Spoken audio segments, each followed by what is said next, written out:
evening. My name is Kate Hedlund with Cook County Health. Thank you for joining us. If you need an appointment or have a medical question, you can call our number at 312-864-0200. Again, 312-864-0200. My guest tonight is Dr. Jon Tottleben, cardiologist at Cook County Health. February is Heart Month, and he is here to talk to us about healthy hearts. Welcome to the show. Thank you very much for having me. Can you tell us a little bit about yourself? Yes. Well, I'm a cardiologist at Cook County Hospital. I also work at Oak Forest Hospital. I specialize in taking pictures of the heart, so I work in the intensive care unit and in the regular part of the hospital, John Stroger Hospital, but then I also do cardiac MRIs and CT scans. I trained at Rush. I was there for about 10 years, and after that I went to University of Chicago for some additional training before I started working at Cook County Hospital. Okay. And why did you decide to go into cardiology? You know, I always wanted to go into cardiology for a few reasons. The first is that I wanted to focus on something that had a broad public health application. As you might know, there were 860,000 people who died from cardiovascular causes in the United States in 2015, and the total cost to the United States health system for cardiovascular disease, morbidity, and mortality was about $350 billion in 2015, which is the last year we have data available. So when I was thinking about what to do with my career, what I wanted to do was to be able to help a lot of people and to try to lower cost and provide effective care. Cardiology offers those opportunities, and also it has a sound basis in physics, which is one of my passions. Great. People talk about heart disease, and maybe people don't really understand, what does exactly heart disease mean? Well, heart disease can mean a lot of things. One of the main areas of concern we think about with heart disease is heart attack. That's when cholesterol and calcium build up in the arteries that give blood to the heart itself. Another important aspect of heart disease is heart failure, when the pumping aspect of the heart is compromised, when the heart becomes weak. And also, we include the whole vascular system in the realm of cardiovascular disease. That can include cholesterol plaque buildup in the arteries of the rest of the body, and some people go as far as to include stroke as part of cardiovascular disease. And what are some of the risk factors for heart disease? That's a great question. So in the world of cardiology, we tend to think about risk factors in two dimensions. Some are risk factors which are modifiable. Modifiable risk factors include weight, blood pressure, exercise, smoking status. Those are the things where we have some control. We can try to lower someone's cardiovascular risk by applying ourselves to those issues. Of course, there are other risk factors that we don't have control over, non-modifiable risk factors. Those are things like gender, age, and your family history. Try as we might, those things we're stuck with. Yeah. You touched on it a little bit, but can you go into more? What can viewers do here to lower their risk for heart disease? Yes. So while we think about risk factors that are modifiable and non-modifiable, ways we can apply ourselves to lower our modifiable risk factors include trying to get exercise every day, about 30 minutes of at least moderate intensity exercise a day. Moderate intensity exercise usually means making yourself work, but trying not to overdo it. Walking for 30 minutes a day, going to the gym for some weights, swimming, bicycling, those would fall into the category of moderate exertion. So exercise is a big component. Focusing on diet is also a serious modifiable risk factor. By trying to add more leafy greens and whole grains into our diets, we can lower some of our modifiable risk factors. And of course, if someone smokes, a great way to lower their risk for heart disease, heart failure, or stroke, and cancer is to stop smoking. So these are ways we can lower our cardiovascular risk and potentially live a longer, happier, and healthier life. You know, everybody knows that smoking is bad for your lungs. How is smoking bad for your heart? Oh my goodness. So smoking causes a lot of inflammatory changes in the heart and in the vascular system. If your heart is going to pump blood effectively, the heart itself needs to receive a lot of oxygen and a lot of blood. So what we need to do is make sure the arteries that supply the heart with blood are free from blockages. Smoking, because it causes an accelerated inflammatory state, leads to cholesterol blockage and buildup inside the arteries that give blood to the heart itself. So with those blockages, the heart can't pump as strong as it needs to. Over time, it can become weak or could result in a heart attack. By stopping smoking, we minimize that risk. What are some signs that people should keep an eye out for if they're concerned they might have heart disease? If people are concerned they might have heart disease, something that doctors and nurses think about often is how much are you able to exercise? Some people can say, well, I can run a marathon. Other folks say, well, I go 1 or 2 blocks and then I start to feel winded. So a common question a doctor may ask, and a common thing for someone to look out for, is how much exercise capacity that person can do.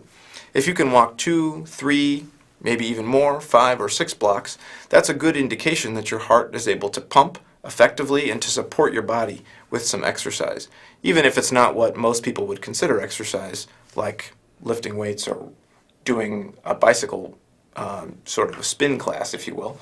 Even if it's just moderate exercise, if your heart's able to support your athletic ability, then likely your heart's in good shape. So we want to know, are you having shortness of breath when you exercise? Do you feel like you're having chest pains or you're lightheaded when you exercise? All of those could point to some subtle abnormal problems in your heart. So a lot of people are scared to go to the doctor. Yes, that's true. What should someone expect if they come to visit you or another cardiologist? That's a good question. A lot of what I try to do is make the encounter as comfortable and as pleasant as possible for patients that I see. And sometimes my friends or my family says to me, how can I get the most out of my visit with my doctor? What should I expect? And like many things in life, the more you prepare, the better the results will be. So what I often tell people is, if you are thinking of questions that you want to ask your doctor or you want to make sure your doctor addresses, write those questions down. Get a piece of paper, write your first question at the top, leave some space so you can write the answer from your doctor, write your next question, and then so on. Write all your questions down. So when your doctor turns to you and says, do you have any questions? Is there anything else I can ask? You're ready to go. Your questions are all ready, and as soon as your doctor responds, you can jot a few words to jog your memory later when you're reviewing your notes at home. That's a good way to be organized. Another good way to be organized is to make sure that you have a sheet in your purse or in your wallet that has all of your prescription names, doses, and prescribers on it. I'm guilty of this myself. When I went to see my primary care doctor, she said, what's the strength of your allergy medicine? And I couldn't remember. And I thought, oh, this is embarrassing. I'm a doctor and I don't know what my own medications are. And what I should have done, and what I tell my mom and many people that I know, is just write down your prescriptions. Write down the strengths, the milligrams or the grams. Write down who's prescribing them to you and keep that handy. Number 1, because it's good when you go to the doctor, and number 2, it can be very helpful in the case of an emergency. The last thing I would suggest is that when you come to see me or one of my colleagues, I often get the sense that perhaps there's a question that isn't being asked. I can tell from someone's facial expressions or the way they're posturing themselves, maybe I'm not saying exactly what they want to hear. Mm-hmm. If you find your doctor is saying something that you don't like or you don't want to hear, please tell your doctor. There's nothing a doctor wants more than to be able to provide a good service to the patient. And if your doctor says, well, I think you need more medicine, or I think you need a surgery, if those options aren't agreeable to you, let your doctor know. Calmly, politely say, what are my other options? I'm not interested in more medicine. I'm not interested in more procedures. What can I do that's different? What are my other choices here? What are the risks if I don't accept your suggestions? Sometimes the risks are quite high, and what the doctor says is really what you need to do. Sometimes it's not the case at all, and there's a lot of wiggle room and kind of room for negotiation. If your doctor knows you're hesitating on the doctor's suggestions, then it's quite likely he or she will be able to come to a solution that meets your needs a little better. That's all what we want at the end of the day, I think. Great. And what about some of the tests that you might run on a patient? Great question. In the world of cardiology, some of our most common tests are EKGs, where small stickers are placed across the chest and under the left breast, where we see the electrical activity of the heart. That tells us if someone is having an acute heart attack or if their chest pain might be from a heart attack. Other tests we do are called ultrasounds or echocardiography. Those are tests where a technician will use a special probe, similar to the kind of probe a pregnant woman would use to take pictures of the fetus. Mm-hmm. But instead, we take pictures of the moving heart. This will tell us if the heart is strong or weak, if the valves in the heart are functioning as they should, or perhaps if they've gotten leaky or blocked. So that's a very useful test. There are other more advanced tests, which I and some of my colleagues at Cook County Hospital can do. These involve cardiac MRI and CT scanning.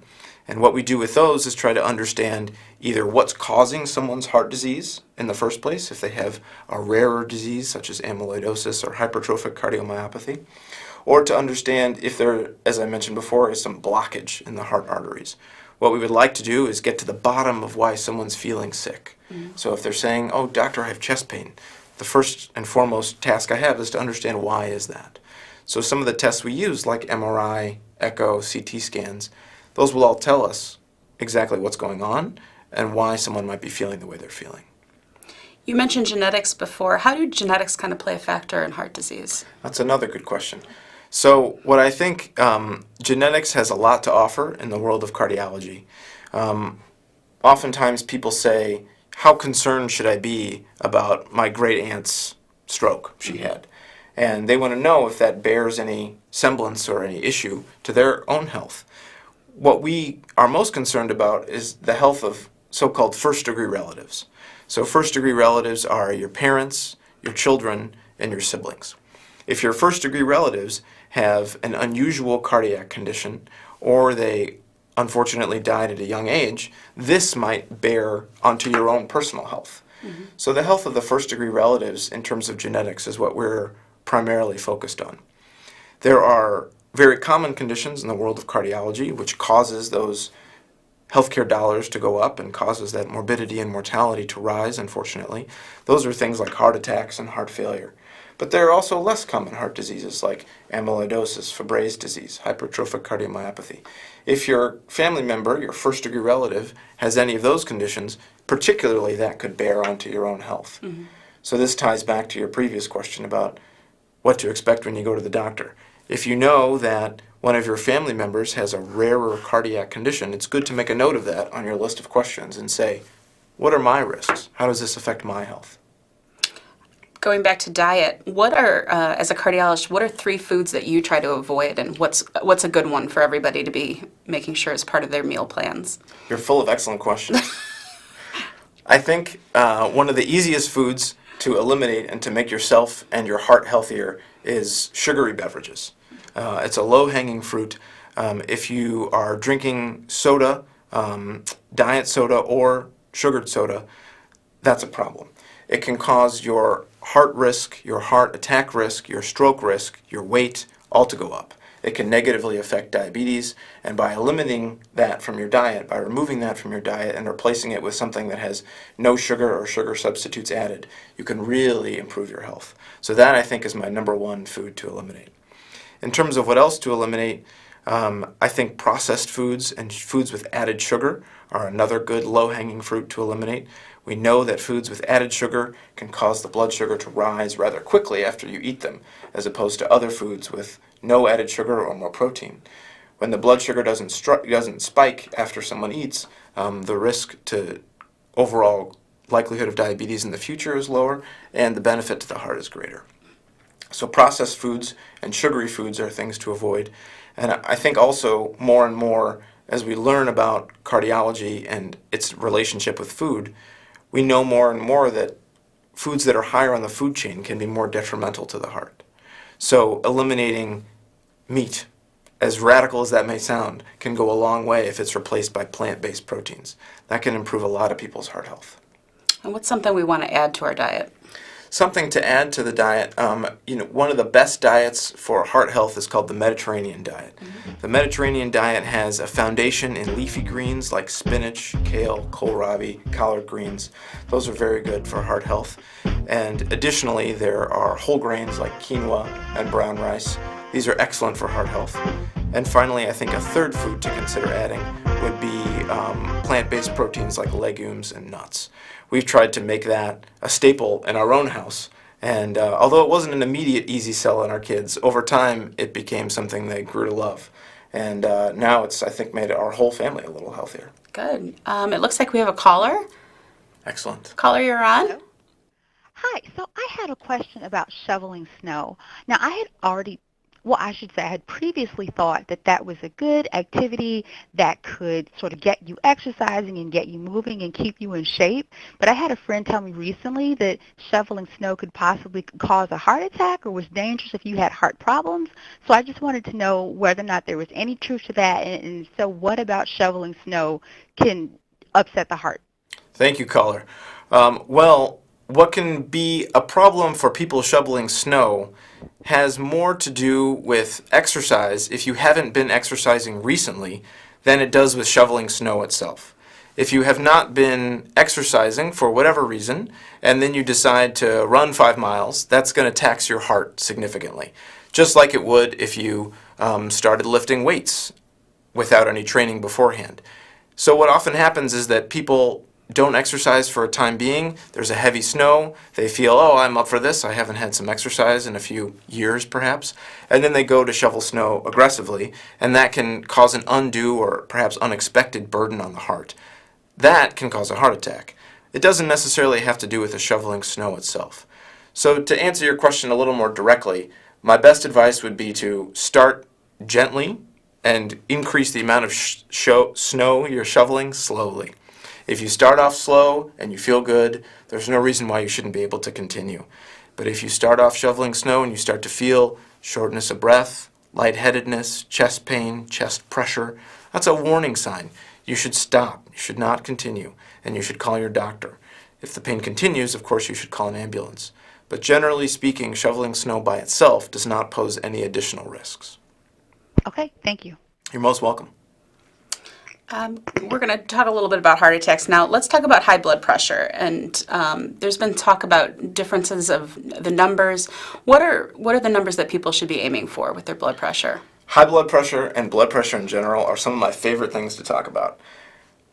Whether or not someone has a family history of heart disease, whether or not they're 80 years old or 50 years old, these are things we don't have any control over. Even smoking, we can say, please stop smoking, but we all know that it's easier said than done. Mm-hmm. High blood pressure is an area where we have a lot of control, and we can lower someone's risk of future heart attacks, future heart failure, and future strokes by getting the blood pressure lower. So, to answer your question, the blood pressure we're looking for, of course, a blood pressure has two numbers. The top number should be about 120 to 130, and the bottom number should be about 80. If your top number, your systolic blood pressure, is around 135, sometimes it's 140, nothing to worry about. If your bottom number is a little low, 60 to 70, again, nothing to worry about. But when doctors make recommendations, those recommendations are based in studies of thousands of people. We take 1,000 people with a blood pressure of 150 and 1,000 people with a blood pressure of 130, and we see which group lives longer, which group has a higher rate of stroke, heart attack, heart failure. And over time, we've come to learn that folks with a lower blood pressure, closer to the 120 to 130 range in the top number, those people live longer and have fewer cardiovascular issues in their life. So what doctors try to do is put that blood pressure down. Now, if someone's feeling lightheaded or dizzy, perhaps that's too much blood pressure medications. We don't want to drop the top number too low. But the goal is to make the top number, the systolic blood pressure, be around 120 and have the person who's taking the medicine, the patient, feel as good as they can. What is the difference between the top and bottom number? That's a great question. So the systolic blood pressure is the blood pressure usually measured in the brachial artery when the heart pumps. The heart pumps blood, the aortic valve, which connects the aorta to the heart, opens, blood shoots forward, and we measure that pressure. The diastolic blood pressure is what the pressure is in those blood vessels in that brachial artery the rest of the time. So about 1/3 of the time is spent while the blood is going forward in systole, and about 2/3 of the time is in diastole. So we can calculate an average pressure based upon that, which is called the mean arterial pressure. And we know that people do better when their mean arterial pressure is closer to 60, closer to in that 60 to 80 range. What does it mean when someone has high blood pressure? What is the negative impact of that?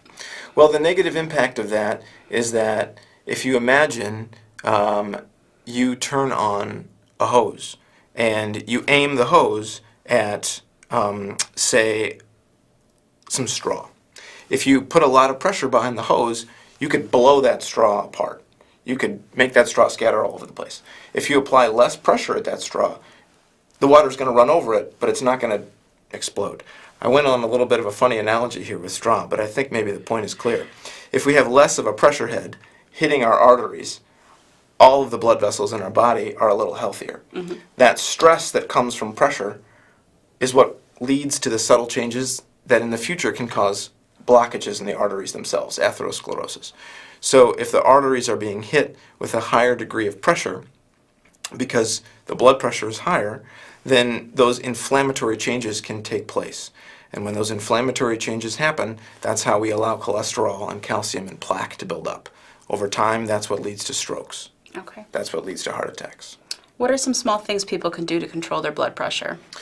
There's a lot of things. So, as we mentioned before, trying to maintain a healthy weight, trying to keep diabetes under control, trying to keep the blood pressure under control with medications, trying to exercise for about 30 minutes a day, about 5 days a week. Those are all good things that will help keep your blood pressure down. If someone's interested in going even beyond that, meditation has been shown to lower blood pressure, even in as little as 5 to 10 minutes a day. Sort of deep breathing exercises will lower the blood pressure, and that's a nice way to achieve a real gain without taking more medicine. Great. Like the caller said, we're talking about heart attacks. What are some symptoms of heart attacks? Some symptoms of heart attacks. Well, I think the classic idea many of us have in our head is a left-sided chest pain or chest pressure that comes on when someone is walking or exerting themselves, like perhaps climbing the stairs or running for the bus. And that pain or pressure may go away or improve with rest. The classic duration of pain that's coming from the heart, if it's a heart attack, can be really unlimited. But if it's a subtle sign that you may be headed towards a heart attack, that pain can come and go when you're exerting yourself more. Now, it's true that these symptoms have been found to be more characteristic of heart attacks in men. Mm-hmm. So women, older folks, and diabetics might have more subtle, different symptoms suggesting a potential heart attack or heart disease. These symptoms can include shortness of breath, out of proportion to exercise. When you used to be able to walk 2 blocks, you find you can only walk 1 block. It might be nausea that happens, particularly when you exercise or exert yourself. It might be a sort of feeling of dizziness and sweatiness that comes with exercise. Those are symptoms that are more characteristic or are more likely to be representative of a potential heart attack in a woman, a diabetic person, or an older person. As we said to begin the show, February is Heart Month. What is Yes. something that we should be paying attention to during Heart Month to make sure that we have healthy hearts? Yes. Well, that brings up a good point. Why I think we have an important month in February designated for hearts is so we have this opportunity to reflect and to talk about an issue that's still our nation's biggest killer, that's still driving up our healthcare expenditures. If we don't have a month like February to reflect on what we can all do better to reduce our risk of heart attack, to reduce our risk of stroke, to live a healthier, longer life, then I think that's an opportunity lost. In January, oftentimes people are full of energy with their New Year's resolutions, ready to go to the gym, stop smoking, lose weight. And sometimes by February, I think that energy has dissipated. There's no time like the present. If you can modify your diet to add some leafy greens, some whole grains, to add some nuts, walnuts and almonds, if you can consider stopping smoking, if you can exercise for 30 minutes a day, 5 days a week, all these things lower your risk of heart attack, heart failure, stroke. And February provides us a nice opportunity, a nice moment to reflect on how to make ourselves a little happier and a little healthier. Great, thank you. Just a reminder, if you are inspired by the doctor and want to make an appointment, we can call 312-864-0200. Doctor, thank you for joining us tonight. Thank you very much for your And time. thanks for all your help. And pleasure. have a good night. You too.